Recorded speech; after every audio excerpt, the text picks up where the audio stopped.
खत्म uncle. Host Vikram. एक ऐसी घटना। पार्वती नदी के नजदीकी क्षेत्रों में रहने वाले सभी लोगों से निवेदन किया जाता है कि वो कृपया सुरक्षित स्थानों पर आ जाएं। भाइयों, मलाना डैम फट गया है, कृपया नदी नालों से दूर रहे। मलाना डैम फट गया है, अटेंशन प्लीज। मलाना डैम फट गया है, कृपया नदी नालों से दूर रहे। तार आई है भाई, चलो।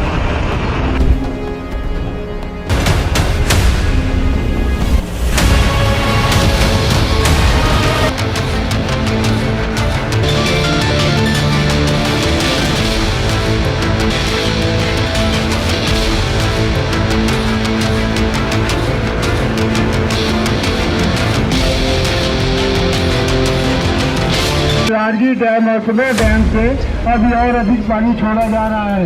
जो लोग अभी भी नदी किनारे अपने घरों में हैं तो अपने घरों से सुरक्षित स्थानों पर आ जाएं।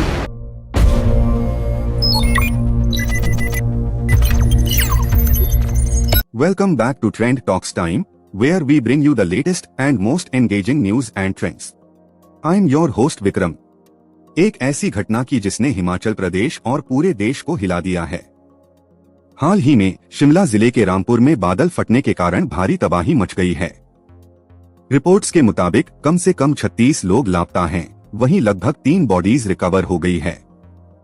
राहत और बचाव कार्य लगातार जारी है और स्थानीय प्रशासन ने प्रभावित क्षेत्रों में आपातकालीन सेवाओं को तैनात किया है। मौसम विभाग ने अगले 24 घंटे के लिए हिमाचल प्रदेश के कुछ हिस्सों में भारी से अत्यधिक भारी बारिश, साथ ही बिजली गिरने और आंधी की चेतावनी जारी की है।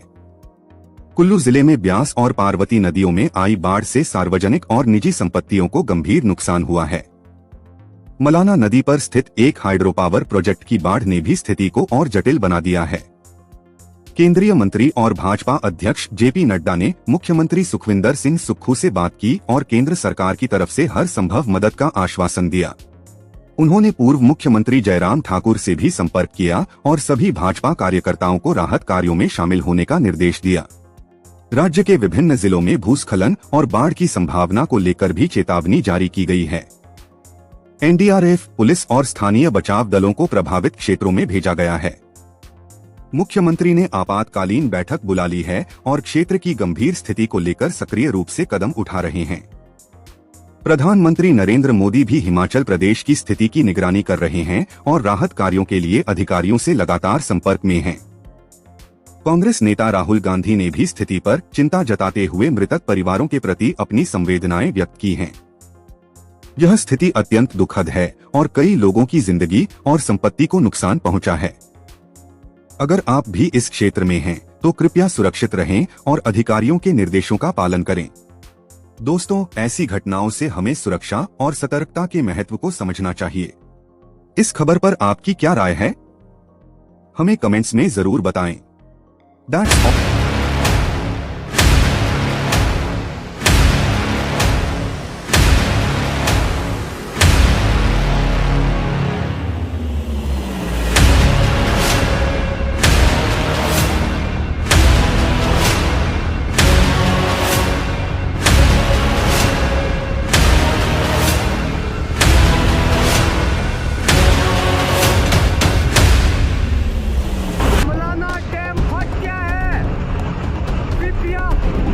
नदी नालों से दूर रहे। तार आई है भाई, चलो।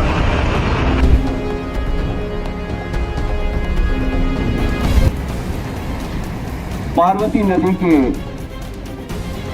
नजदीकी क्षेत्रों में रहने वाले सभी लोगों से निवेदन किया जाता है कि वो कृपया सुरक्षित स्थानों पर आ जाएं। मलाना नाले में बादल फटने के कारण नदी के जलस्तर में एकाएक वृद्धि की सूचना है।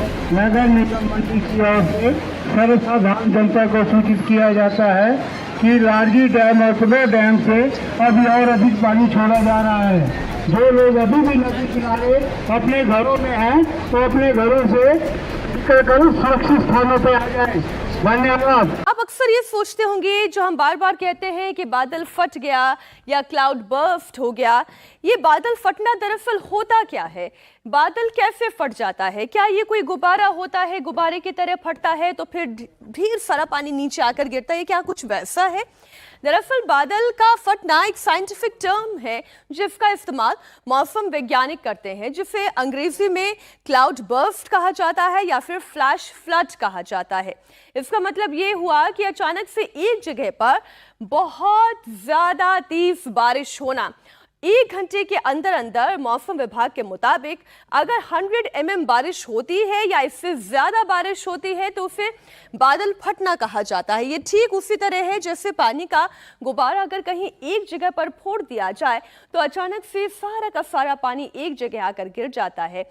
इसी घटना को क्लाउड बर्स्ट या फ्लैश फ्लड कहा जाता है। अब ये बादल फटते क्यों है, ये सवाल है। इसके बारे में भी आपको बता दूं, इसके पीछे कारण क्या होता है। जब बहुत ज्यादा नमी वाले बादल एक ही जगह पर इकट्ठे हो जाते हैं तो वहां पर मौजूद पानी की बूंदें आपस में मिलती है, जिससे बादल की डेंसिटी बढ़ जाती है। बादल उसे रिटेन नहीं कर पाता है और फिर अचानक से वो पानी के रूप में गिरने लगता है। इससे बहुत तेज बारिश शुरू होती है और इसलिए इस प्रक्रिया को बादल फटना कहते हैं। बादल फटने से मालना हाइड्रो प्रोजेक्ट का डैम टूटा, जरी से भुंतर इलाके तक भारी नुकसान।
देश के होम मिनिस्टर अमित शाह जी से बातचीत हुई है।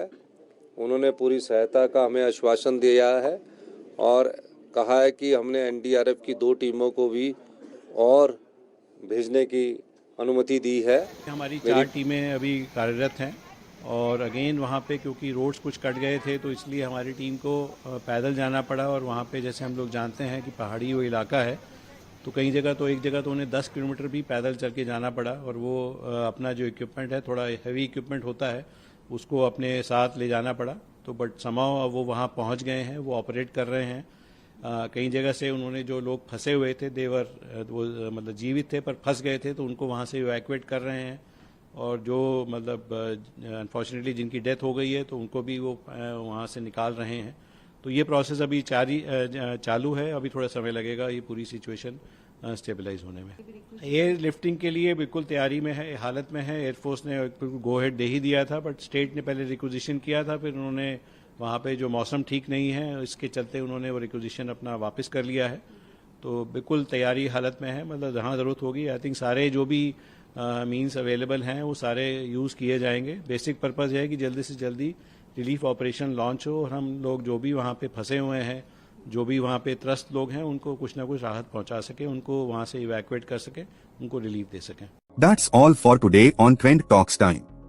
Don't forget to hit subscribe, like, do comment and follow us on Instagram, Facebook and Twitter to stay updated on the hottest trends. Until next time, this is Vikram signing off. Stay trendy.